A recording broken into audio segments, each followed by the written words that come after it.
They said I wasn't a good fit for the company anymore after 6 years of loyal work. What they didn't say was that my boss had a nephew who needed my job.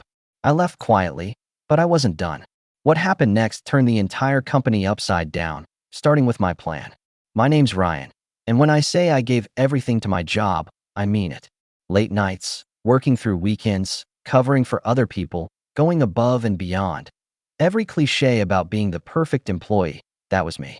I joined Falcon Strategies as a junior analyst straight out of college, and over 6 long years, I climbed the ladder to become one of the top business consultants in the firm. I wasn't flashy, I wasn't political, and maybe that was my mistake. I was just good. Results-driven, team-first, client-trusted. My portfolio was packed with wins. But none of that mattered when a new regional director took over. His name was Brent. Brent was everything I wasn't. Loud, flashy, always in someone's ear, making big promises without understanding the work behind them. He talked more in a week than I did in a month. From the moment he came in, he treated me like furniture, useful, but forgettable. Then came the restructure. That's what they called it, like it was some neutral wave of change. But it wasn't. It was targeted. One Friday afternoon, after a full week of me helping land a major logistics client, I got called into HR. I thought it was a promotion talk. Instead, I got a speech about realigning core capabilities and how I'd been great, but the company's moving in a different direction. I sat there stunned. Then I saw him, Brent, standing in the hallway like he was watching the fallout of a bomb he planted. And right beside him, a kid who couldn't have been more than 23. Same last name. I put it together immediately. Brent's nephew, Mason. They gave my position to him. No experience. No credentials. Just nepotism with a smile. I walked out that day with a box of my things. And the worst part? No one said a word. Not my coworkers. Not the people I'd mentored. Not even a sorry. I went home feeling like I'd been erased. For the first few days, I was numb. Then I was angry. Then I got focused. If they wanted to play the game dirty, fine. I'd build my own game and make sure they couldn't touch it. I took the severance, dipped into savings, and reached out to a few people I trusted.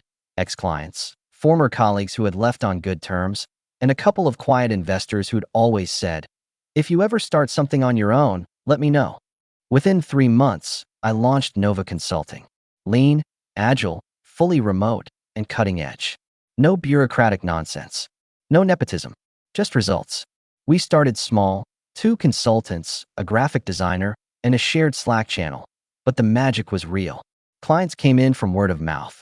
One of our first contracts? A logistics company who wasn't happy with Falcon's new direction. They found me on LinkedIn and said, "Please fix the mess they made." I didn't say a word about what had happened. I just delivered. And that delivery started a chain reaction. Within 6 months, we had 5 full-time staff, a client base growing faster than we could scale, and a reputation in the industry that made bigger firms nervous. And guess who reached out to us next? A major shipping conglomerate Falcon had been chasing for years. They wanted Nova. They didn't even bother contacting Falcon again. I played it cool, but inside, I was on fire. I was building something better, smarter, faster. And Falcon? They were starting to look outdated. Brent's flashy promises were wearing thin, and his nephew? Oh, Mason was struggling. I started hearing things. Through the grapevine, through LinkedIn posts, through an old friend still working there. He doesn't understand the reports.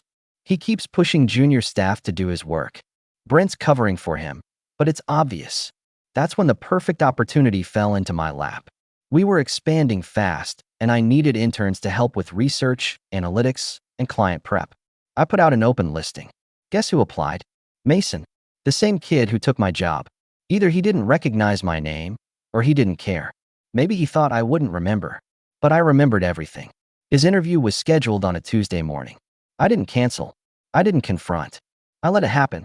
He showed up on Zoom, late by 6 minutes, camera off at first, wearing a hoodie. Classic. When he turned the camera on, he blinked hard. "Oh wait, you're Ryan?" I smiled. "I am.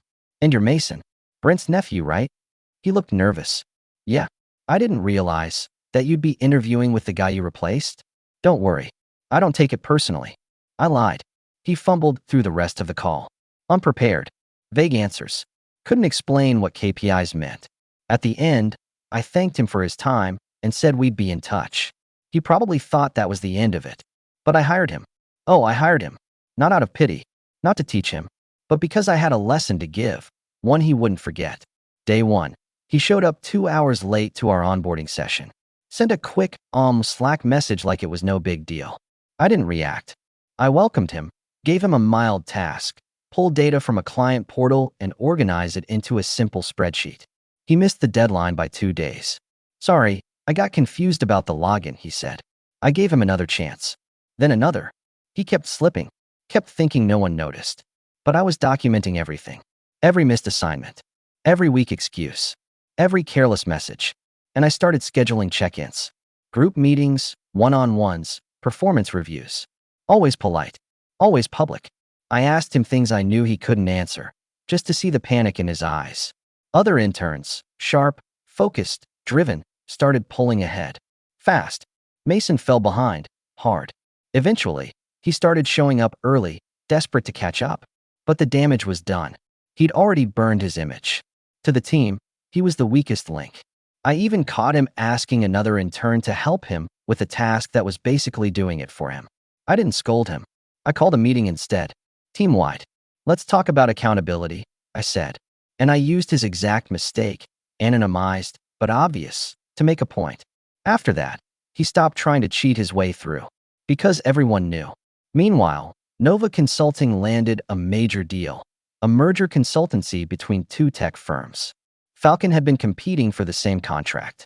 They lost. Brent tried to save face publicly, but internally, I heard Mason got chewed out. Again, I didn't gloat. I just kept building. One day, Mason asked for a private chat. Hey, he said, fidgeting. I know we didn't start off great, and I probably made things worse, but I really want to learn. I'm not good at this yet, but I want to be. And for a second, I saw something real. Not just entitlement, not just connections, but a kid who was finally realizing the world didn't know him anything. I could have fired him. I had every reason. But instead, I gave him a choice. Put in the work. Catch up. Own your mistakes. Or leave. He stayed. And slowly, very slowly, he improved. Not great. Not genius. But decent. And that was enough. Because the truth is, revenge is sweet. But growth? Growth is power. Power they can't take from you. And by the time Mason's internship ended, he wasn't the same guy who got me fired. And I wasn't the same guy who walked out with a box. I had something better. I had built my empire and turned the game on its head. 3 months into Mason's internship, things had shifted. I wouldn't say he became a superstar, but he was no longer drowning, and I could tell the pressure was finally forcing him to grow up. Internally, the team still didn't respect him the way they did the others. He was trying to be invisible now, trying not to draw attention. The same cocky, clueless kid who replaced me with a smirk had learned humility through sheer professional humiliation. And that should have been enough for me. It really should have. But something inside me still burned. It wasn't just what Brent and Mason had done to me, it was what it represented. All the people like me who get tossed aside for politics, for nepotism, for being the quiet one. So when I got an invitation to speak at the National Business Development Conference, an event Falcon used to dominate, I knew this was my moment. The theme? Leadership and disruption. I was asked to speak on a panel alongside CEOs of rising firms. When the speaker list was published, Brent's name wasn't on it. Mason's definitely wasn't. But mine was, right at the top. The LinkedIn buzz was wild. People from Falcon began liking my post. I even got a few congrats. So proud of you messages from former coworkers who didn't say a word when I was fired. Funny how quickly loyalty changes. But the real kicker? A week before the event, Falcon posted a brag about upcoming speaking engagements. Brent was trying to pretend Falcon was still relevant. In the comments, someone asked if they'd be at the NBDC. The post deleted the comment in minutes. They weren't invited. I was. And I made sure everyone knew it, not arrogantly, but professionally. Nova's branding was polished. Our presence was sleek. And when the day arrived, I made a point to bring 3 team members with me, all interns I'd hired from the same round as Mason, except Mason himself. That was intentional. I wanted him to see what he missed, what he wasn't yet good enough to represent. After the panel, where I got a standing ovation, by the way, I was approached by several large firms asking if Nova wanted to partner or acquire smaller boutique agencies. We were playing in the big leagues now. And guess who I saw lurking near the back of the room during my Q&A? Brent. Wearing a strained smile, clearly trying to network without admitting the firm was falling apart. He didn't approach me, not then. But I saw him make eye contact. He knew. I walked off the stage like I owned it, because for the first time, I truly did. But that wasn't the end of the story. No. The real twist came 2 weeks later, when Mason's internship officially ended. I scheduled a one-on-one exit call, standard procedure. He joined the Zoom call early this time. He looked nervous. "I just wanted to say thank you," he started. "I know I didn't deserve this internship. I know how it looked. And you had every reason to toss me out. But you didn't. I learned more here than I did in all of college." I listened quietly. "I'm not asking for a job," he added quickly. "I just wanted to say that. That was unexpected. I'd assumed he'd either beg for a position or ghost entirely. Instead, he was just real. And that caught me off guard. "I appreciate that," I said. "And for what it's worth, you showed progress. You're not perfect, but you're not the same guy who walked in here either." He nodded. "Honestly, I didn't even want that job back at Falcon. My uncle pushed it. He said it'd be good for the family name. I just wanted to make music. That stopped me cold." "Music?" "Yeah, I'm a producer. I only studied business because my dad forced me to. Brent promised him he'd look after me." I blinked. This kid had been playing the wrong game entirely. No wonder he sucked at it. His heart wasn't in it. "So what are you going to do now?" I asked. "Honestly," he said, "I've been working on an EP, got some local buzz. Might give it a real shot." And just like that, the final piece of resentment I had for Mason cracked and faded. Because he wasn't my enemy. He was a pawn. A poorly placed pawn in Brent's ego-fueled chessboard. And Brent? He was still up there in his glass office, lying to clients, burning through staff, and pretending Falcon was still in its prime. But I had one more card to play. One final move that would leave no doubt about who had truly won. See, one of our newest clients, a billion-dollar real estate conglomerate, had just fired their old agency. They wanted Nova to take over a massive digital transformation project. It would involve everything from internal restructuring to public branding. And guess who was on the short list of competitors for that contract before we stepped in? Falcon. We beat them again. Clean. Public. Final. But I didn't stop there. As part of the new client onboarding, we decided to expand our HR and operations arm. I needed someone to help coordinate the new client's onboarding processes, manage talent development, and handle scheduling across departments. The job required someone organized, decent with people, and coachable. I had the perfect candidate in mind. Mason. Not out of pity, but because I knew this would send a message. When I offered him the full-time position, he was shocked. "Are you serious?" he asked. "I thought I screwed everything up." "You did," I said. "But you also fixed some of it. You showed effort. You owned your mistakes. That matters here." He accepted. And with that, I had officially hired the nephew of the man who fired me, not as an intern, but as my junior coordinator. No prestige, no special privileges. Just a job, under my roof, on my terms. Meanwhile, Brent tried to pivot again. He launched a webinar series that barely got any traction. Falcon stock started dropping, not literally, since they weren't public, but their reputation was. Slowly, quietly, clients began bleeding out. Some came to us. Others went elsewhere. But one thing was clear, Brent's house of cards was collapsing. And every time someone brought up Nova Consulting's growth, my name came up too. Ryan Shaw, the guy who got fired by Falcon and ended up taking their clients, their credibility, and, indirectly, their legacy. Because I didn't just survive. I thrived. And I did it without revenge emails, without lawsuits, without burning bridges. I built something better, stronger, smarter. And in the process, I proved that when someone kicks you out of the room, you don't need to bang on the door. You just build your own building and make theirs look like a shack. Mason settled into his new role quietly, almost invisibly, and that's exactly how I wanted it. There was no grand announcement, no welcome to the team banner. He came in, took notes, handled tasks, and sat in on client meetings like any other junior staffer, no one around him aware that he was once the golden child hired to replace me. His humility was earned, and now he carried it with grace, something I never thought I'd associate with him when this story began. Over time, Mason started contributing in meaningful ways. His organizational system saved a launch from almost being delayed, and he became a go-to for scheduling cross-department collaboration. The thing that surprised me most? He didn't seek credit. The same guy who once strutted into Falcon in designer shoes was now staying late to help others on their decks. He'd grown, but more importantly, I had too. I no longer looked at him as Brent's nephew. I saw him as someone trying to break out of his uncle's shadow. But as Mason climbed, Brent fell. The cracks in Falcon widened into gaping holes. Clients noticed. Staff whispered. Their head of PR left for a competitor and took 2 major clients with her. My former team, the one I built and loved, started reaching out to me quietly, discreetly, asking about opportunities at Nova. I made a promise to myself that I wouldn't become another Brent. No nepotism, no ego-driven decisions. If someone had talent and drive, they had a place. I brought 3 of my old colleagues on board, each one a powerhouse in their field, and it felt like getting the band back together, except this time, we were in charge. But the full circle moment didn't come until Nova was nominated for Emerging Consultancy of the Year at the Pinnacle Business Awards. We weren't just the underdogs anymore, we were the frontrunners. The awards gala was a black tie affair, filled with influencers, media, top executives, and cameras. And in that shimmering sea of ambition and suits, I saw him, Brent. Older, thinner, hairline fading like his influence. He looked like a relic in a room built for the future. He didn't recognize Mason standing with our team. Or maybe he did and chose to look past him. Either way, we didn't speak. Our presence was enough.